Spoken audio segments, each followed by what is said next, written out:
আজকে আমরা এই যে নতুন এই সংগঠনের যে সবাই যে সদস্য পদ দেওয়া হয়েছে প্রত্যেকে কি অবগত আছে আপনারা?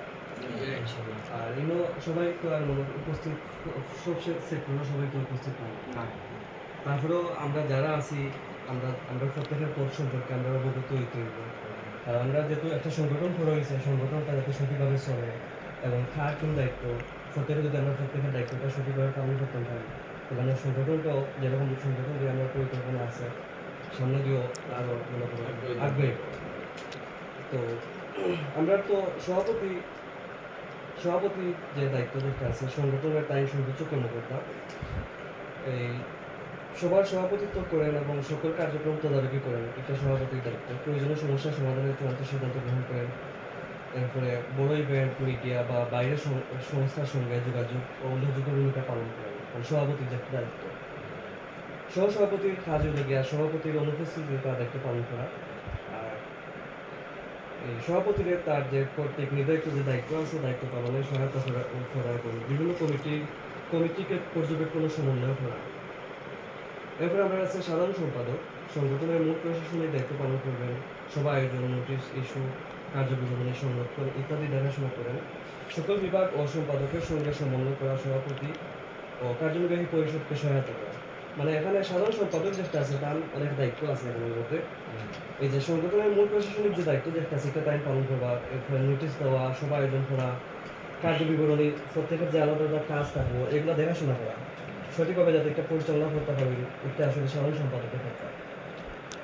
এরপরে আমরা আছে সাধারণ সম্পাদক এখানের মধ্যে সহ সাধারণ সম্পাদক। তো সহ সাধারণ সম্পাদক যারা আছেন প্রত্যেকে আর কি চেষ্টা করবা কান্তনের সাধারণ সম্পাদক বা কান্তনের উপরে যারা আছেন এরা সাহায্য করা তার অনুপস্থিতিতে তারা যাতে এই কাজটা চালিয়ে লইয়া যাওয়া কেউ কোনো অসুবিধা থাকতে পারে তখন অসুবিধা থাকলে এই যে সেক্টর সেক্টরের যে দায়িত্ব যেটা আছে এটা টাইম পালন করা এটা তাদের কাজ। এরপরে আমরা 5 নম্বর আছে অর্থ সম্পাদক সংগঠনের আয় ব্যয়ের হিসাব রক্ষা করা, অনুদান সংগ্রহ, বাজেট তৈরি এবং অর্থ ব্যবস্থাপনা দেখবা। হিসাবপত্র স্বচ্ছ রাখতে আমরা দরকার লাগে প্রতি মাসে হোক বা এই 3 মাস পরে হোক একটা হিসাব উপস্থাপন করা যাতে হিসাবটা স্বচ্ছ থাকে। এরপরে একটা আয় কতটুকু হইলো ব্যয় কতটুকু হইলো একটা হিসাব রাখা। এবার শর্ট অর্থ সম্পাদক যে আছে অর্থ সম্পাদকের সাথে কাজ করবা তাই আয় ব্যয়ের বিভিন্ন রসিদ থাকতে পারে, প্রত্যেন থাকতে পারে, লিখিত আকারে একটা সংরক্ষণ করে রাখা।